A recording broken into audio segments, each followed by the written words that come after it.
Please subscribe Sadhguru Sai Creations.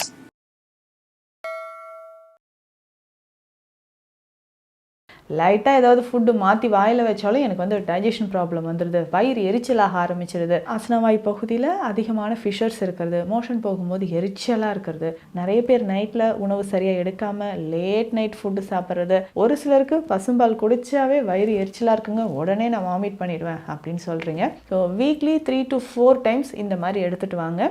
வயிறு புண் நமக்கு நல்லா குறைய ஆரம்பிச்சிடும். இந்த மலச்சிக்கல் பிரச்சனையும் பெண்களை பொறுத்த வரைக்கும் வெள்ளைப்படுதல் பிரச்சனையும் அதிகமாக இருக்கும். ஸோ இது சரியாகணும்னா முக்கியமாக நீங்கள் கவனிக்க வேண்டிய விஷயம் இரவு நேரத்து உறக்கம். ஸோ நான் நார்மலாக சரியாக தூங்காமல் இருக்கிறவங்களுக்கு ஸ்ட்ரெஸ் அண்ட் டிப்ரெஷன் இருக்குது அப்படின்னு சொல்லும்போதும் இப்போ சொல்கிற ஒரு டயட் பிளானை ஒரு 7 to 10 days நீங்கள் ரெகுலராக ஃபாலோ பண்ணிட்டு வாங்க.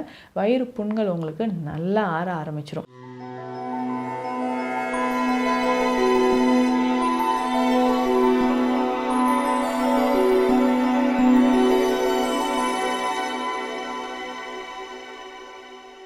சத்குரு சாய் கிரியேஷன் வியூவர்ஸ் அனைவருக்கும் வணக்கம். நான் டாக்டர் நித்யா, சித்தா ஃபிசிஷியன். இந்த பதிவில் நம்ம என்ன பார்க்க போகிறோம்? Cut health. உங்களுடைய டைஜஷன் ப்ராப்பராக இருக்கா? ஏன்னா ஒரு சிலருக்கு பார்த்தோம்னா டைஜஷன் நார்மலாகவே இருக்காதுங்க. லைட்டாக நம்ம ஏதாவது ஒரு ஃபுட்டு வாயில் வச்சால வயிறு எரிச்சலாக ஆரம்பிச்சிடுது. பல வருஷமாக நான் வந்து தயிர் சாதம், மோர் சாதம், பால் இப்படி தாங்க நான் சாப்பிட்டுட்ருக்குறேன். லைட்டாக ஏதாவது ஃபுட்டு மாற்றி வாயில் வச்சாலும் எனக்கு வந்து டைஜஷன் ப்ராப்ளம் வந்துடுது, வயிறு எரிச்சலாக ஆரம்பிச்சிடுது. ஸோ இந்த ஆசிட் செக்ரீஷன் எனக்கு ரொம்ப அதிகம் அப்படின்ற மாதிரிலாம் இருக்கும். இதில் நம்ம பல்ஸ் பிடிச்சி பார்க்கும்போது, நாடி பார்க்கும்போது கரெக்டாக எப்படி இருக்கும்னா, அவங்க வாயிலிருந்தே நமக்கு டைஜஷன் சரியாக ஸ்டார்ட் ஆகாத மாதிரி இருக்கும். குடல் முழுவதும் புண்கள் இருக்கிற மாதிரி இருக்கும். அதாவது ஐபிஎஸ் கண்டிஷன் அப்படின்னு ஒரு சிலருக்கு சொல்கிறோம் இல்லைங்களா, இதுதான் இரிட்டபிள் பவல் சிண்ட்ரோம் அப்படின்னு சொல்கிறது. ஸோ வயிறு ஃபுல்லாக நமக்கு என்ன ஆகுனா, இந்த டைஜஷன் ட்ராக்ட் எல்லாமே கம்ப்ளீட்டாக நமக்கு ஒரு சின்ன சின்னதாக அல்சர் இருக்கிற மாதிரி இருக்கும். அடுத்தது ஆனஸில், அதாவது பார்த்திங்கன்னா ஆசனவாய் பகுதியில் அதிகமான ஃபிஷர்ஸ் இருக்கிறது, மோஷன் போகும்போது எரிச்சலாக இருக்கிறது. ஒரு சிலருக்கு என்ன ஆகும்னா, மோஷன் போகும்போதே அதில் வந்து நுரையோடு வர மாதிரியோ இல்லை காஃபி கலர்லையோ சளி மாதிரியோ வருதுன்னா உங்கள் குடல் பகுதியில் அதிகமான இன்ஃப்ளமேஷன் இருக்குது அப்படின்னு தெரிஞ்சுக்கலாம். எண்டோஸ்கோப்லாம் நிறைய பேர் எடுத்து பார்த்துருப்பீங்க. அதுலேயுமே போட்டிருப்பாங்க ஆன்ட்ரல் கேஸ்ட்ரைட்டிஸ் அப்படின்னு, இல்லை எரோஷன் அப்படின்ட்டு, லாக்ஸ் எல்இஎஸ் இந்த கண்டிஷன் நிறைய பேருக்கு இருக்கும். ஜிஆர்டி அப்படின்னு நோட் பண்ணி கொடுத்துருப்பாங்க. இது எல்லாமே என்னென்னா உங்கள் வயிறு முழுவதுமாக உள்ள சின்ன சின்ன புண்களாக இருக்குது அப்படின்னு அர்த்தங்க. ரொம்ப வருஷமாக இதை அப்படியே விட்டுட்டிங்கன்னா உள்ள ப்ளீடிங் ஆக ஆரம்பிச்சிடும். இன்டர்னல் ப்ளீடிங் அதிகமாக இருக்கும். அப்போ ப்ளீடிங் இருக்கும்பொழுது தான் உங்களுக்கு மலம் எப்படி போகும்னா கருமை நிறத்தில் போகிறதோ இல்லை சளி மாதிரி போகிறதோ, அந்த இன்டெஸ்டைனில் உள்ளே இருக்கக்கூடிய மியூக்கஸ் உங்களுக்கு இன்ஃப்ளமேஷனால் மலத்தோடு கலந்து வெளியில் வரும்பொழுது தான் அந்த சளி மாதிரியான ஒரு மோஷன் வர்றது. அது போயிட்டு ஒரு வாட்டி மோஷன் போயிட்டு வந்தால் அந்த எரிச்சல், ஆசனவாய் பகுதியில் எரிச்சல் குணமாகிறதுக்கே 3 hours 4 hours ஆகுது அப்படின்னு சொல்கிறீங்க. ஸோ இந்த மாதிரி தான் டைஜஷன் ப்ராப்ளம் இருக்கிறவங்க உணவு முறைகளை என்னென்ன எடுத்துக்கலாம். ஏன்னா அவங்களுக்கு நான் இப்போ மெடிசன் கொடுக்குறேன்னு வச்சுக்கோங்களேன், அதுவுமே ரொம்ப அந்த வெப்ப வீரியம், கார்ப்புத்தன்மை இருக்கக்கூடிய மூலிகைகள் எதுவுமே கொடுக்கக்கூடாது. ஏன்னா ஆல்ரெடி உள்ள சின்ன சின்ன அல்சர் இருக்குது. அது சரியாகணும்னா அதை ஹீல் பண்ணுற மாதிரி, அதாவது டெமுல்சன்ட் அப்படின்னு சொல்லுவோம், உள்ளழலாற்றி அப்படின்னு சொல்கிற மெடிசன்ஸ் தான் நம்ம கொடுக்க முடியும். ஸோ கொடுக்கக்கூடிய மருந்துகள் நம்ம குடலோட உள்பகுதியில் அந்த மியூக்கஸ் லேயரை ஹீல் பண்ணுற மாதிரி இருக்கணும். ஸோ அப்படி எடுக்கக்கூடிய மருந்துகள் தான் நமக்கு ஈஸியாக அந்த புண்கள் மேலே பட்டு அதை ஹீல் பண்ணி கொஞ்சம் கொஞ்சமாக பல வருஷமாக இருக்கக்கூடிய இந்த பிரச்சனையை உங்களுக்கு சரி செய்து கொடுக்கும்.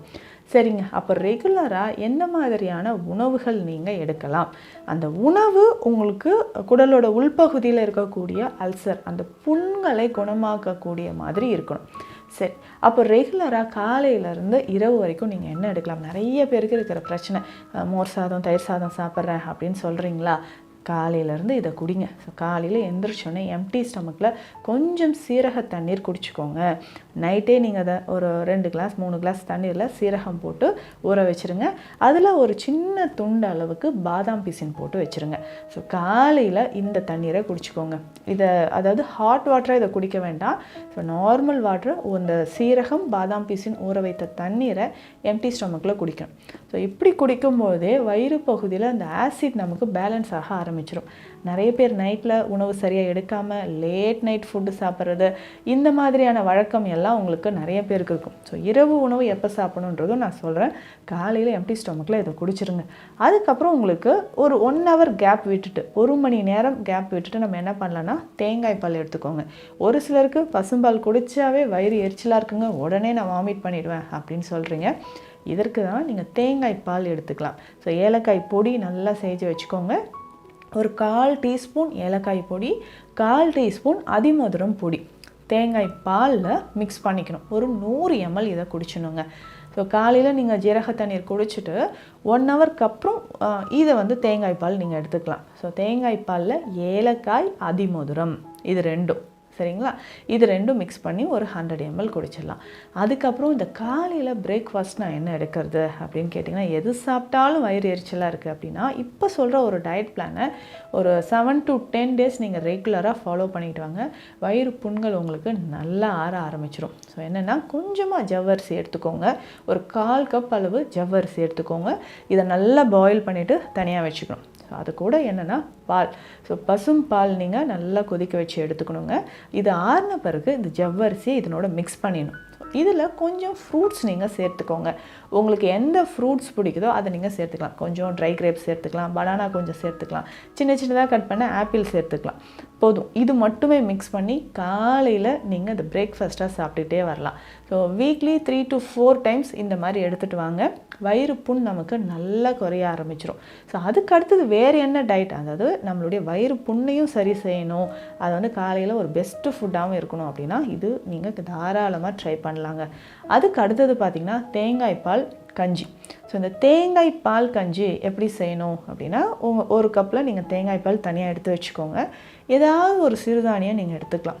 அந்த சிறுதானியங்கள் திணையோ சாமையோ, மெயினாக நீங்கள் குதிரைவாளி ஒரு 1/4 கப் அளவு குதிரைவாளி எடுத்துகிட்டு அதை நல்லா வேக வச்சுட்டு அதனோட தேங்காய் பால் மிக்ஸ் பண்ணிவிட்டு கொஞ்சமாக சீரகம் சேர்த்துக்கோங்க. 2 பல் பூண்டு அதனோட சேர்த்துக்கோங்க. கொஞ்சமாக பாதி அளவுக்கு உப்பு சேர்த்து அதையும் நீங்கள் காலையில் பிரேக்ஃபாஸ்ட்டாக எடுத்துக்கலாம். ஸோ இந்த மாதிரி நீங்கள் லைட்டாக பிரேக்ஃபாஸ்ட் எடுக்கும்போது கொஞ்சம் எனர்ஜெட்டிக்காக ஃபீல் பண்ணுவீங்க. இந்த அல்சர் இருக்கிறவங்க பார்த்தா, வயிறு எரிச்சல் இருக்கிறவங்க பார்த்தாலே தெரியும், நாளுக்கு நாள் உடல் எடை குறைஞ்சிக்கிட்டே ரொம்ப ஒல்லியாகிட்டே வருவாங்க. ஸோ இதனோட சேர்த்து பார்த்தீங்கன்னா இந்த மலச்சிக்கல் பிரச்சனையும் பெண்களை பொறுத்த வரைக்கும் வெள்ளைப்படுதல் பிரச்சனையும் அதிகமாக இருக்கும். ஸோ இது சரியாகணும்னா உணவு முறையை இந்த மாதிரி மாற்றிக்கோங்க. மதிய வேளையில் என்ன உணவு எடுக்கலாம்னா கீரை வகைகள், அதாவதுங்க அந்த வாதம் சம்மந்தப்பட்ட கிழங்கு வகைகள், பருப்பு வகைகள் எல்லாமே அவாய்ட் பண்ணிக்கோங்க. ஆயிலில் நல்லா டீப் ஃப்ரை பண்ணதெல்லாம் வேண்டாம். ஸோ லைட்டாக நம்ம கூட்டு மாதிரி, இப்போ வெள்ளை பூசணிக்காய், சுரைக்காய், சௌச்சௌ இது எல்லாமே சிறுபருப்பு சேர்த்து கூட்டு மாதிரியோ, தினம்தோறும் ஏதாவது ஒரு கீரை, அதில் முக்கியமாக வெந்தயக்கீரை, மணத்தக்காளி கீரை ரொம்ப சிறந்தது. இந்த 2 கீரையில் ஏதாவது ஒன்று நீங்கள் கூட்டு மாதிரி டெய்லி மதிய வேளையில் ஃபாலோ பண்ணிக்கிட்டே வரலாம். ஸோ இப்படி நீங்கள் உணவு முறை எடுத்துக்கும்பொழுது தான் ஈஸியாக டைஜஷன் ஆக ஆரம்பிக்கும்.